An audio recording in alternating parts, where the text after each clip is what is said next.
ที่เพิ่นเบื่อปลากระป๋องโอ้ตัวนี้แตกเลยเด้หมัดโบเนียนเนาะต้มจืดกับมกเนี่ยบางเทื่อก็เอาบ่ทันนี่บ่กาเบียบ่บ่งเอาไปลูกของเขามาบ่งในนั้นเลยบ่เอาบ่ใส่ถุงบ่ตันกินหยังตะแลงถ้าได้เฮ็ดกินผู้ดีงามเอาไว้เลยขอบใจละลายเด้ทางบ้านมกเลยมกนั่นกับต้มจืดนั่นลูกกินได้อยู่ต้มจืดแล้วก็มกไก่ขอบใจละลายเด้อโดยสิมีหยังมีแต่เพลียบนี่แหละอันนี้โจรมางัดกันเรียบร้อยโอ้ยสิยากอีสักอันนั้นปอกก็ได้อันเบื้องนั้นนี่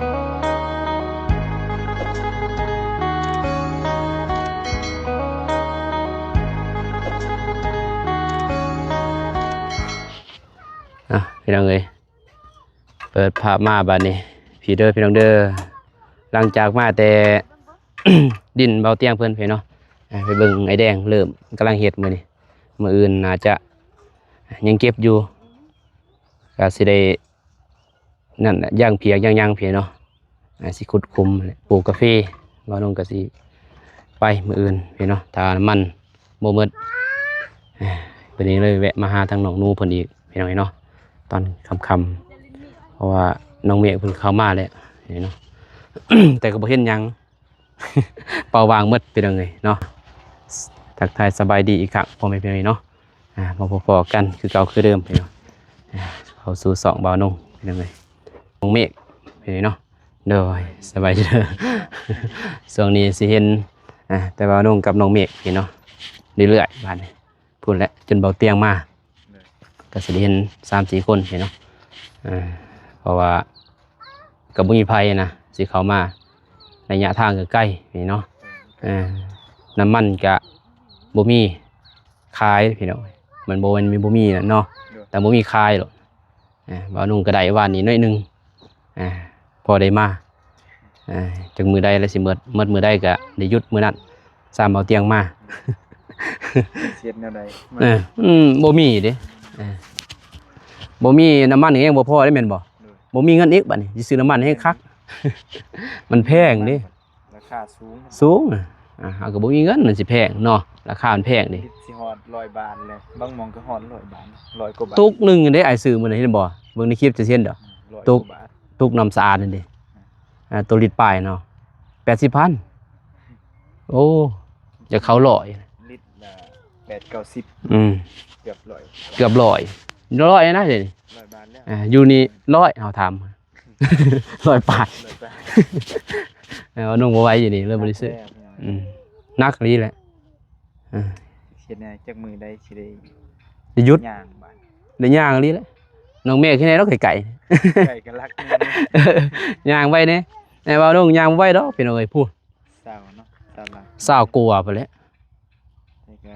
มันถึงขีดถึงขันยันจำเป็นสิได้ย่างนั่นแหละย่างมาแต่พุ่นบ่มาแต่เฮือนน้องเมฆย่างได้พี่น้องบ่นุ่งย่างบ่ได้มีแต่ให้น้องเมฆแล้วนะอัปเดตทางในเฮือนน้องนูเพิ่นให้เนาะเสียยุกเสียหญ้าเพิ่นก็ปัดกวาดบ้านนี่เนาะปัดกะหกอีกแต่ว่าเด็กน้อยเนาะแม่นบ่ติเด้อเด็กน้อยใช่แล้วก็ฮู้แล้วบ่ติดอกแนวอยู่นำแนวเด็กน้อยเพิ่นลูกเพิ่นกินหยังก็ทีมเด้มีแต่แม่ผู้เดียวแต่ก่อนเพิ่นก็บ่ได้อยู่เฮือนมีแต่ตื่นเช้ามากไปเวียกค่ำมากจงมาเวลาได้สิมาอนามัยแม่นบ่เดินสานบ้าน2ปล่อยไปธรรมชาตินั่นแหละหกเกลือแน่นะบ้านนี้เห็นอยู่น้องเมฆพาเพิ่นเจ็บฮอดพุ่นแต่งามเนาะเฟเนาะแต่ก็บ่ได้ฉีดหยังเด้พี่น้องเบิ่งดิเพี้ยเห็นบ่บ่ได้ฉีดยาฆ่าหญ้าฆ่าหยังฆ่าเพี้ยยังบ่ได้ฉีดมันสิลงบ่งามเนาะเบิ่งติหมดกันหดหาก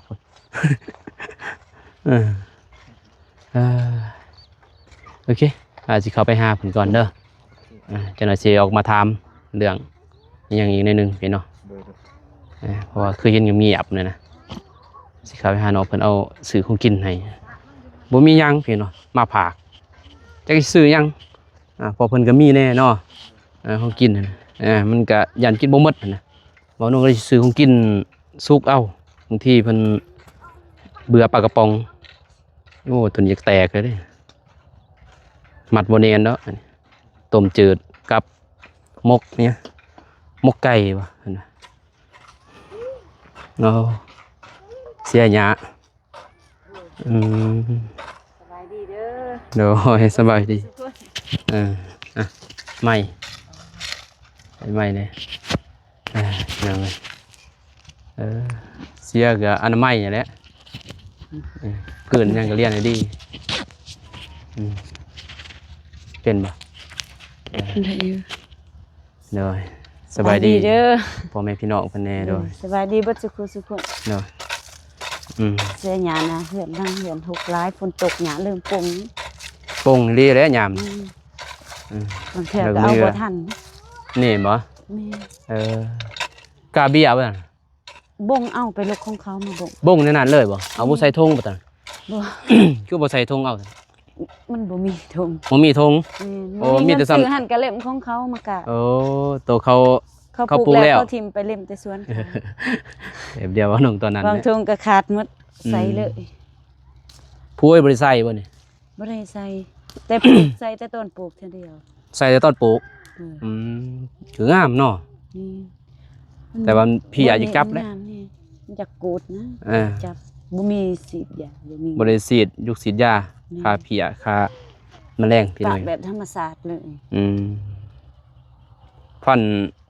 ตัวนี้ยอดแดงเนาะบ่แม่นยอดคือเบาเตียงเพิ่นซื้อเพิ่นจะน้อยเบาเตียงปลูกกาแฟนี่ก็ไปแล้วจ้ะเด้อไปอยู่บ่ไปมันเบาเตียงมารับสิไปสิซอยเพิ่นซอยซื้อนี่บ่แต่ควงเติบอยู่เคยปลูกติเคยปลูกกระพงกาแฟติเคยไปหับยางเขาปลูกกาแฟฉีดหญ้าเขาก็เคยฉีดหญ้าพุ่นหญ้าขยานี่บ่ป้าเขาจ้างวัน2แสนฉีดยามันสิแพงกว่าเวียกวันเพราะว่ามันนักได้ผู้หญิง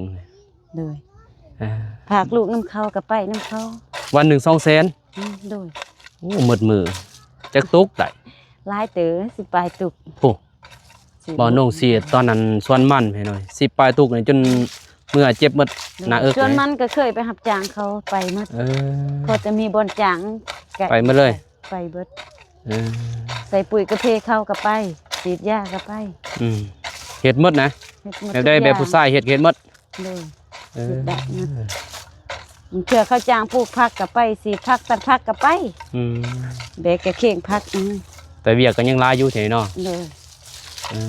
ตอนนี้เขากำลังสิเริ่มปลูกผักนะโดยบางคนยังกะอยู่ทันใดบางคนก็ปลูกแล้วมีฝนบ่ตกเขาบ่เอาคนโดยถ้าฝนตกเบิ่งเขาสิมาหาเฮาเลยบ่มีบ่อนเฮ็ดจะได้รับจ้างเขามาบอกบ่เขามาหาเขาเทื่อนดอกเขาฮู้ว่าเฮาบ่มีเนาะแม่นเขาก็แจ้งว่าเฮานี่ใส่รับจ้างอยู่แล้วประจำเขาจดจื้อแล้วเด้อใส่คนในกองตื่นใครอยากมาหาใส่งานจดจื้อไปเลยเนาะ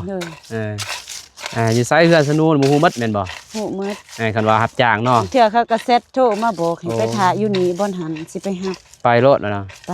คันบ่ไข้ไปมีแต่ว่ายามบ่สบายแม่นบ่โดยบัดยามไข้เจ็บเป็นคือลูกเต้านี่แหละเฮาไปบ่ได้เฮาโทรเขาเล็กน้อยบ่สบายบางทีตัวเองบางทีลูกยากบ่มีคนคันว่าไข้บ่หนักเฮาก็บื้นไปได้บ่มีเงินสู่เพื่อลูกเด้ลูกจะสิบ่มีสิกินบ่มีเงินซื้อไปรับจ้างลูกก็ไปนำไปดมขยะนำเขาไปบ่อีต้นบ่ลูกอีต้นก็ว่าจักสิเฮ็ดแนวใดมันบ่มีเงินใส่ดินขี้ดินอยู่ยังแล้วเนาะดำหมดแล้วฉีดหญ้าจนไข้นะฉีดหญ้าเขามัน2มื้อ3มื้อเรียนเลยบ่ว่าฉีดยาขยะหั่นโดยหญ้ากระเพาะเขาแล้วหญ้ากระเพาะก็ส่วนมันบางเทื่อก็หญ้าวางพักเด้เขาปลูกผักเฮาฉีดเขาเอาหญ้ามาทันกับมือเฮาฉีดหญ้าน้อยๆก็สิค่อยๆฉีดซ้ำมันสิเบิดตุกเฮาเปิดค่อยมันก็ออกน้อยๆก็ไปตามบ้านให้มันหนักเด้20ลิตรพุ่นได้แม่ตุกฉีดยาขยะแบบฉีดแล้วมันก็ตายเลยมันแห้ง เอาบ่ได้กินแนวล้างสารพิษจังก็บ่ได้กินบ่ บ่ โอ้อันตรายเด้ บงเทื่อก็มีส้มแซวเขาให้เฮากินคันบ่ กินแต่ส้มมัน โดย ส้มมันบ่ได้อันดอกมันต้องกินคลอโรฟิลซังพุ่นแหละ อืม ล้างสารพิษไปเลย บ่เคย แต่ กิ ว่าน มัน ยา ก็ เลยเขาหันซื้ออยู่ดอกเขามีเงินก็ซื้อยาเขาให้กิน อันตราย กินแต่ส้มซื่อๆบางเทื่อก็กินมะม่วงเลยค่ะ ส้มตอนนั้นมันแก่นั่นเนาะแก่เฮาวินหัวซื้อเหมือนว่าแก่ล้างสารพิษมันบ่แม่นนี่แก่วินหัวแก่แบบเฮาวินหัวปวดหากแล้วมันแห้งเด้ เลย ยาขายาพี่น้องเอ้ยเนาะแต่บ่าวนุ่งก็ยังบ่ได้กินเด้มันบ่มีเงินกันมันซองหนึง10เท่าใดซองละ2แสน หลายบ่ 2แสนเลยทงแบบเป็นกับมัน โดย แต่เป็นซองหนึงก็ 10,000 โดย ซื้อ10,000เอาเลยซื้อเป็นซองเอาบ่าวนุ่งยังกินบางครั้งก็กิน บ่เคยกินยาสีดมีแต่มาตอนแรกอาบน้ำอาบในแล้วก็กินข้าว มันตอนนั้นมันล้างให้ซื้อมันแต่มันซึมเด้ โดย พออันนี้มันสับซึมหมดสบายดีหรอสบายดี สบายดีเบิ่งลูกคือน บเบิ่ง สบายดี ใส่ปลาลุงไว้ สบายดี ใส่เสื้อใหม่แท้ เสียจนบ่มีสี เห็น ใส่ บ่เอาให้บ่ตัวเสื้อเอาให้บ่นี่ โดยเขาเอา เอ มาให้ แก่รถ แหนงลูก ดิแหนงมัน แนงลายเนาะมันแตก แหนงพวกมันลาย อืม โป่งนี่ค่ะ ไปเฮียนเด้อปีนี้เด้อไปบ่เฮียนเฮียนอยู่ใกล้ๆบ่ ใกล้เติบ อยู่ไสอยู่เทิงพุ่นบ่ ถาก เอาสิไปไหนได้บัดนี้สรุจักได้บ่ บางเทื่อบ่ให้เพิ่นเฮียน เอ้ามันใกล้บ่มีคนเบิ่งบ่ แม่เฮาสิไปเวียกไปเฮ็ดเวียกบนนี้บนนั้นป้าพั เพิ่ บ น ใหญ่กว่านี้แน่จัก7 ปี8 ปีเพิ่น เรียน จะสิได้เข้า ปหนึ่งเลย พร้อมกันเลยกับน้อง เฮียนปหนึ่งเลย โดย บ่ได้เฮียนอนุบาลเนาะ บ่ เฮียนอนุบาลบ่ได้พี่น้อง มันยังน้อย อืม บ่มีคนเบิ่ง เอานี่ซื้อนี่มาฝาก ขอบใจ กินหยังตะแลง บ่ทันได้เฮ็ดกินหยัง ผู้ดีงามเอาไว้ เด้อขอบใจหลายๆเด้อทางบ้าน มกโดยมกอันนั้นกับต้มจืดนั่นลูกกินได้อยู่ต้มจืด เด้อ แล้วก็มกไก่ ขอบใจหลายๆเด้อ โดย อัน เดี๋ นี้ ยวไว้ ลู เฮ็ดกิน จ้ะลูกเสียหยัง โอ้เป็นอยู่บ่ไว้ซับตีเด้งเด้ออันตรายเด้บ่นุ่งเคยซับเด้ ซับตีเด้งพี่น้องมาเอาเมียใหม่ๆบ่เคยได้ใส่จกนี่จ้ะบ่ เด้อ ทางบ้านอาจจะใส่แวกกันนะเด้อ เด้อ บ่ได้ใส่แน่นี่เพราะว่ามันบ่เคยนะบ่เคยเห็นเด้บัดมาทางบ้านเมียใส่กระจกแบบนี้ มันไวกว่าแวกเฮาอืม นี่ทุบ้า เด็ก เพิ่ เฮา นได้บ้าซื้อขนมให้บ้าซื้อของกิน สาธุ ขอบใจเด้อ ตาได้เลย ขอบใจหลายๆเด้อบ่าว ตาได้เลยว้าว เป็นเด้ บ่าวบ่จริง เป็นเว้าเด้กินแล้วเขาเป็น เออ เด้อ ได้หยังกิน เออ ได้กินตีน กิน ไก่ ดี ทาง ตีน บ้าน ไก่ เพิ่นซื้อได้กินเพ้อ กินเพออีก ว้าว เด้อ โอ้ได้กินเพอแล้วบัดนี้เว้ย เมกซื้อให้ขอบใจไว้ อืม ใช่ ใจละลายเด้อ แอบเพิ่นนั่นแหละคอยชุดเด้อเพราะว่าจังได๋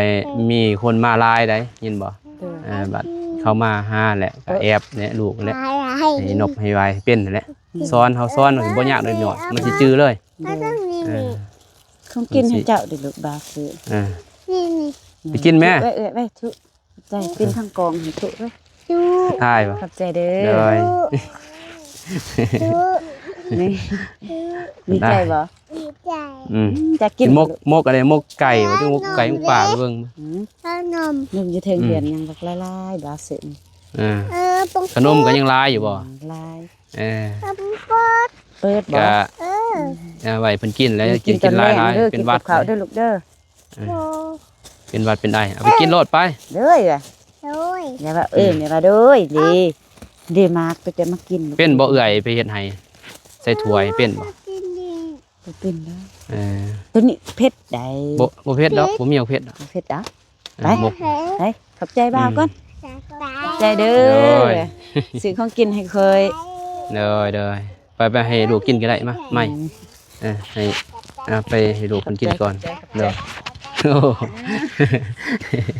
เออไปให้ลูกมันกินก่อนพี่น้องหิวข้าวเด็กน้อยสิกินดุดอกให้กินดุแห่งดีเผาใหญ่ เออมกปลาจะมกไก่เบิ่งก็จับมากอะใส่เลยพี่น้องเนาะเดี๋ยวถามน้องเมฆเพิ่นพี่เนาะ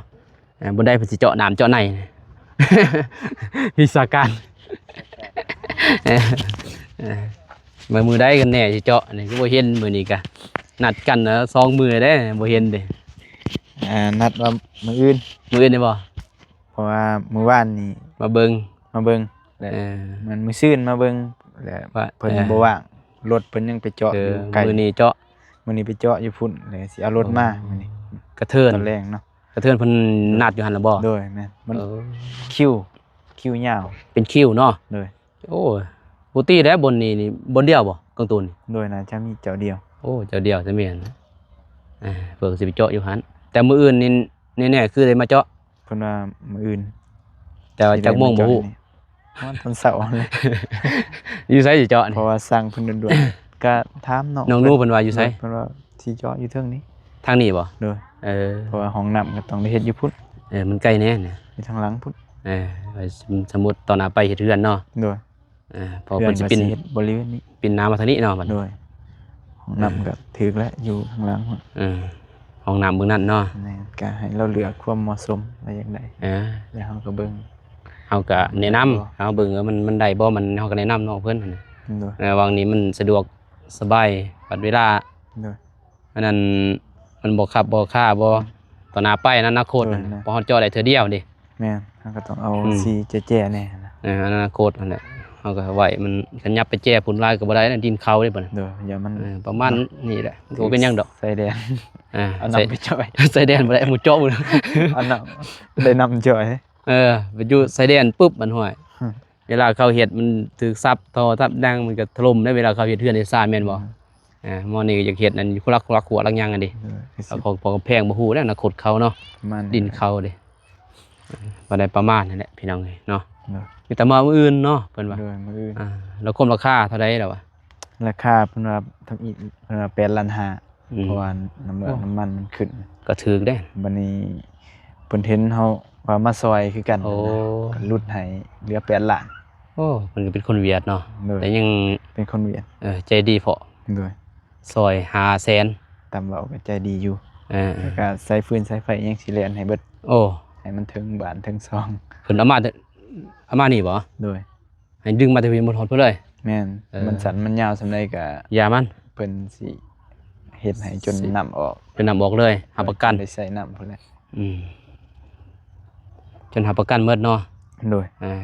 แต่โปมนี่บ่ว่าดอกโปมเฮาใส่มันก็ต้องยันใต้พี่เนาะ แม่นๆ ตัวนี้หาประกันบ่ได้ ตัวนี้มัน อยู่ไสก็หาประกันบ่ได้นะ แม่น อืม ๆอยู่เฮือนก็ยังเรียบร้อย8-1เลย ตายแล้ว ตายแล้ว แฮงจะบ่ใส่แฮงตายเด้ นี่แหละนี่บ่ทันได้ไปทดสอบเบิ่งมื้อ ตัว หลัง เฮือนน้องเองไหน โดย ตัวจอเนาะ แม่น บัดนี้เจ้าบ่เคยโปมพี่เว้ยเจ้าบ่เคยโปมเคยหยังนี่มันอยากตายมันอยากนอกถ้าเอาใส่เรื่อยๆเลยบ่เป็นหยังมันสิทนแน่ แม่น เพราะว่ามันคิมีหยังเด้มันเป็นอิหยังคือ สนิม ขดลวดนี่เป็น เรียบ เป็น ร้อย ระบบใด ซะ อ่า เจ็บแล้วจัก เพราะมันอยากตายเด้เพราะมันเป็นเรื่องระบบไฟนั่นนะพวกไฟฟ้าเนาะเพราะว่าไฟฟ้าว่ารถยนต์เนี่ยคือกันหมดระบบจอดไว้ก็ตายสิได้รถก็จอดไว้ซะจอดไว้ก็ตายคือเก่า ใส่เก่า มันต้องใส่ต้องไปนะแฮงไปว่าแฮงมันทนเนาะ โดย ก็มีแต่มื้ออื่นเนาะ โดยมื้ออื่น มื้ออื่นเพิ่นว่ามาเฮ็ดเพื่อนนี่ก็ไปย่างเบิ่งให้ FC เพิ่นเบิ่งเพิ่นว่าอยากเห็นหอบๆนะพี่น้อง เลาะเฮือน รอบๆเลยว่าเห็นบ่นุ่งท้ายเนี่ยเพิ่นรอบๆไปเนี่ยมันเป็นจังไดนะเพื่อนสานบ้านซองทางหลังทางหน้าเพิ่นก็มีแหละพี่น้อยเนาะมีแต่ว่า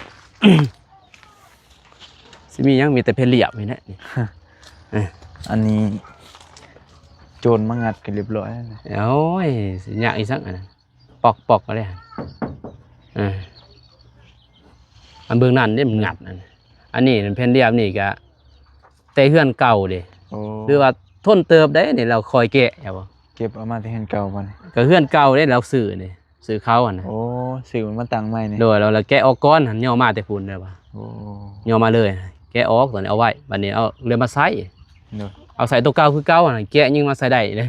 เห็นบ่เป็นหูจุปงจุปิงซ่องก็เห็นนั่นนี่เห็นหมดเลย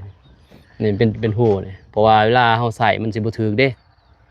บนนี้เฮาตอกต่างนี่มันบ่ได้ตอกต่ำของเก่าเนาะ โดย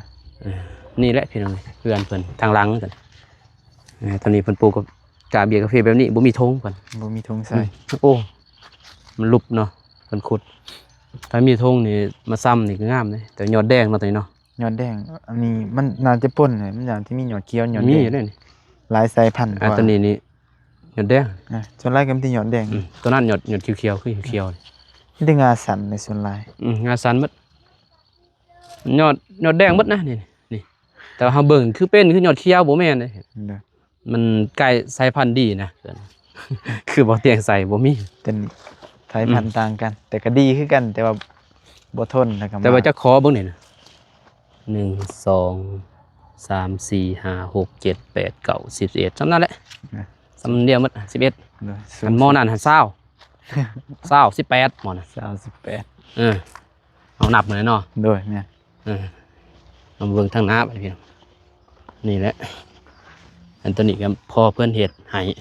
อืม ตัวเก่าอันนี้เพนะ โอ้ เห็นบ่ มันรู้เนาะ อืม เอาออก นี่ตัวเก่าอันนั้นหักหมดนี่ โอ้ เห็นบ่ผุพังเห็นบ่นี่ตัวเก่านี่ดิหักพอเพิ่นมาเฮ็ดให้แต่ตัวนี้เฮ็ดกับผัว อืม แต่ผัวเพิ่นอยู่บัดนี้มันหักเลยมาพอเพิ่นไม่ต่อเติมให้แต่นี่อันนี้แหละพี่น้องด้านหน้าด้านข้างมือนี้ตัวเขาทุบมันหั่นเด้ โอ้ เห็นบ่ เจาะเขาทาง มัน เป็น สอด พวกบ่ เขาทางนั้นเพราะว่ามันอยู่ไกลเฮือนเมืองนี้พี่น้องเขายันคนเห็นน่ะนะเขาเลยมาหลีเจาะทางนี้บัดเจาะกับเจาะบนนี่รถนี่บนสังกะสีหัวน่ะ อืม มันหัวหมดแล้วตอนนี้ มันเป็นสังกะสีเก่าดิสังกะสีเก่าหมดอ่ะนะเฮือนเขานะเกิดเนาะ เอาเงินเก่ามาตั้งเนาะ เฮือนเก่าเขาอะมาเอามาใส่นะ อยากป่วยอยากสอนเลย มันก็สอนมาแล้วอันนี้ก็4 ปีเด้แม่นบ่ โดย มันอยู่กับผัวเพิ่นน่ะผัวเพิ่นก็ตายปีกายนะเกิดก็ได้เติบเลยเนาะสำหรับอนามัยดีนี่ แม่น นี่ประมาณ2 ปี3 ปี ครับเขา ได้บ่ ปีที่3นี่แหละ ปีที่3บ่นี่ โดยกกประมาณ แต่ว่า สาม มันมีกกเก่าที่เพิ่น แต่มันน้อยเนาะ ตัดต่อ มือสั่น นี่ ตัวนี้สิตายเลยได้พี่น้องเอ้ยตายไปเลย ตายขึ้นเลย อืม นี่มันจะเป็นยังไง อืม นี่ ห็บ่ เป็นแหละ ตายหมดน่ะ ตายขึ้นไปเลยเลือดตัวหย่อนไหมขึ้นไปเลย จะเบิ่งนี่ยอดตัวนี้ก็พอแล้ว หมอนี่ยังตายแล้วนี่ตายแล้วนี่ ดวงและ ดวงนี่อยู่บนหันนั่น เหนียวเนาะ ดวงเลย เคียนเหนียววะ โอ้ยกลนเลยกันคอยนี่กลนปุ๊กใหม่ตัว ซ้ำใหม่นี่ก็ยาวฮอดพุ่นเลย มีหวยไปตัวน่ะ ห้วยมันแต่ผู้ พุ่นเคยเห็นหน้าเนาะหลุมเนาะ โดยมีหน้า เป็นหวยเลยพี่น้องดินหนองเพื่อนกันซ้ำนี่นะมันเป็นแหลมๆมันตรงนั้นเบิ่งนั้นได้กว้างเลยพี่น้องมันแหลมไปเลยมากว้าง 10กว่าเมตรเนาะ ใส่แต่มีพุ่นบ่ นี่ นี่บ่ กว้าง10กว่าเมตร สมันนั่นแหละ12ได้บ่12 15เนาะ เด้อ เพราะมันนั่นแหละแต่ไปพุ่นบ่เทิงเด้ฮอดพุ่นเด้มอนั้นได้เดี๋ยว5 6 กระเพกก็ประมาณ3-400 ได้แล้ว400 500 400-500 ยำทีเด้ เด้อ เม็ด เม็ด เม็ด หา หาเด้ แม่นหาคุณแม่นหากันได้หรอก เด้อ ตอน แต่ว่า ผัวเรายังอยู่เด้ แม่นแต่ว่ามันบ่ถึงกันเนาะ แบบมันกังยะๆนะคือเราแทกบ่นั่นดอกมันบ่คงที่ดอก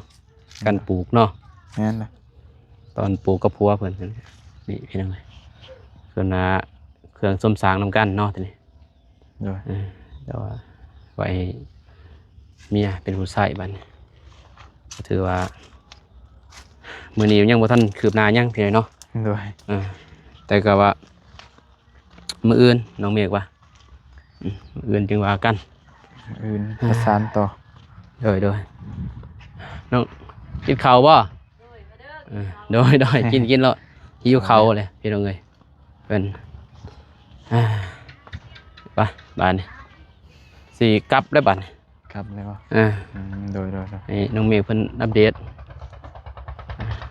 สิถามเพิ่นหน่อยหนึงแล้วก็สิกลับ โดย ทำกันก็ได้เนาะบ่คำบ่ติ อย่างเจ้าคำมันไก่บ่เป็นหยัง ได้บ่ ได้ เดี๋ยวไปเรียกอะไรเนาะ ได้มันไก่เองลักเดียวเองจวดเมื่อยเขาเดียว คราวเดียวเนาะ นะ มีแต่มื้ออื่นไปแล้วอาจสิมา โดยโอเค ประมาณมื้ออื่นสิมาแต่เช้าแน่พี่น้องนี่เนาะ โดย เพราะว่ามาแล้วก็อัปเดตนี่แหละก็สิเข้าไปหายแดงอีกไปเบิ่งน้ำเพิ่นนั่นแหละก็คือมื้อนึงนั่นแหละเนาะจังไดมันผิดพลาดอย่างเบาเตียงเพิ่นอยากให้แนะนำให้มันคักซื่อๆนะ โดยก็เห็นงามๆ มันงาม แต่ว่ามันคดหน่อยหนึงก็ยามันแต่ว่ามันเป็นแถวนะ โดย แต่มันงามหน่อยหนึงก็ยังแค่นี้ บ่ให้มันโค้งขึ้นไป โครงกันโครงนี่ อยากให้ ก็แนะนำเนาะแนะนำทางไอ้แดงเพิ่นนั่นแหละเล็กน้อยเพิ่นเนาะเบิ่งกับน้องเมฆเพิ่นนั่นแหละน้องเมฆก็บ่ทองบ่ทันเด้ผู้เดียวเพิ่นก็แล่นหันแล่นนี่เพิ่นเนาะ โดย ก็ถึงมานำเป็นหมู่เป็นครูนำกันแน่พี่น้อย โดยแม่ มาเดี๋ยวนี้มันก็ สองคนก็ให้แน่ บ่อยากจบอยากงามมันนะจังได๋บ้านเมืองเพิ่นว่าเนาะ แม่ แต่เฮามันบ่ว่าดอกเฮา เฮา เอามาตั้งใจมาซอย ทาง บาง พี่ คน น้อง คนนอกเขาบ่ได้ว่าเฮาดอก แม่ เขาเว้าแนวอื่นดอก โดย เฮามาด้วยใจกันซอยด้วยใจเนาะ กันเพิ่นเบิ่งเนาะแต่ว่าพี่น้อง FC เฮาก็เข้าใจฮู้ เพิ่นฮู้หมดแล้ว แต่ว่าชาวบ้าน ชาวบ้านเพิ่นบ่ได้ฮู้เด้ โดย ว่ามาแบบใดนะเพิ่นบางทีเพิ่นก็ติดตามแม่นบ่บางทีเพิ่นก็บ่ได้เบิ่งเด้ โดยแม่น ส่วนมากสิบ่ได้เบิ่งดอกเนาะ บ่ค่อยได้ เพิ่น เบิ่ง ผู้เฒ่าเด้เพราะว่า FC หลายที่สุดก็คืออยู่ฝั่งไทยเด้ โดย คือทีมงานเฮาเนาะฝั่งไทยหลาย แต่พี่น้อง ก็อยู่ต่างประเทศพุ่นเพิ่นเบิ่งแต่ว่าอยู่บ้านเมืองเฮานี่มีบ่ก็มี โดย มีส่วนน้อยนะ เพิ่นเบิ่งแต่ในเฟซ แม่นในเฟซพูดเพิ่นเห็นใน YouTube เฮาเพิ่นบ่ได้เบิ่ง เพิ่นบ่ได้ติดตามแบบทุก คนลาวนี่มักเบิ่งแต่เฟซนะ โดย คือบ่เตียงนี่เพิ่นสิเห็นหมดบัดนี้แม่นบ่เพิ่นลงเฟซเด้ แม่ นั่นๆเพิ่นก็ดังอยู่แหละก็เห็นแล้วบัดนี้เฟซมันแตกมันเท่าไหร่แล้วซองแล้วบ่เดี๋ยวเขาซองล้านเลยเด้ ประมาณ2ล้าน อืม วิวถือว่าเห็นเบิด เห็นหมดแหละ คนในบ้านก็ อยู่บ้านนี่แตกหมดแล้วหูหมดแล้วแต่เขาบ่ฮู้เฮานี่ บ่ อัน ฮู้ นี้ ให้ว่านู่นก็บ่ฮู้ไปนะ จะเป็น น้องเมฆนี่เขาสิฮู้ บ่ฮู้คือกัน บ่ฮู้บ่ ฮะ จักไม้จักหัวนี่บ่ฮู้หยังเนาะ บ่ฮู้ จับใหม่จักแม่งยัง แล้วพุ่มแล้วผัวสิวะพี่น้องเอ้ยแต่ว่าเฮาคืออยู่บ้านนี่แหละบ่โน่เฮ็ดกะบางคนเขาบ่ฮู้ดอกนี่เนาะว่าจักแม่ยังไปคู่มือนะ เลย จักเฮ็ดเวียกหยังยัง จะเฮ็ดอีหยัง แต่หมู่ครูเองยังบ่ฮู้นะ แม่นเลย เฮ็ดหยังเว้ยเฮ็ดเวียกหยังช่วงนี้เลยจักสิว่าได้แล้ว เอาก็จะว่าเรือนร้อยแล้วแม่นบ่ เฮ็ดนี่แหละแบบคือว่าอาชีพเรือนร้อยแหละไปเลยไปเรื่อยๆคือเฮ็ดทุกอย่างเพียงเนาะเพียงว่าอิหยังคือว่าบ่ผิดกฎหมายนะ เลย เฮ็ดแบบนี่แหละช่วยเหลือสังคมเป็นจังไดจังซั่นแหละกลับก่อนเด้อ โอเคไอ้ เด้อ ใจอะไรเนาะที่ โด มาย โดย เบิ่งเวียกเบิ่งงานนำมันเป็นหมู่นั่นแหละ เด้อเด้อมื้อนั่นแหละ มีคนปากคนเว้าคน กินข้าวกินน้ำอยู่น้ำไม้แดงพุ่นแหละ โดย สิซื้อข้าวมาได้พุ่น บ่ถือมาก็ได้ สิเลี้ยงเนาะ หยอกนอกเลยโอเคพี่น้อยเนาะว่าน้องกาสิจบคลิปนี้ก่อนพร้อมพี่น้อยเนาะกะติดตามมือตามส้มพี่เนาะกับสองไอ้น้องของเฮาพี่เนาะเพอว่าเตียงเพิ่นก็พาความหวังทางว่าน้องกับน้องเมฆพี่เนาะในเฮือนน้องนุ้ยแหละว่าสิไปฮอดไซพี่เนาะมื้ออื่นเจ้าน้ำเจ้าในก็รอเบิ่งรอส้มทางคลิปสองเบาเตียงทองน้ำแน่พี่เนาะเพอน้องเมฆเพิ่นเป็นผู้ดำเนินรายการ อยู่ทางลาวใต้พี่เนาะ โดย ก็ไปติดตามมือตามส้มไปเนาะเอาคลิปนี้บ่าวนุ่งกะขอบใจทางผู้ใหญ่ใจบุญเนาะ FC และทุกท่านที่เข้ามาส้มคลิปบ่าวนุ่งแต่ต้นจนจบคลิปพร้อมไปเลยเนาะก็ขอบใจหลายก็ขอให้ FC ผู้ใหญ่ใจบุญทุกท่านอยู่ดีมีแห้งหมดสุขสุขคนเด้อพี่น้องเด้อ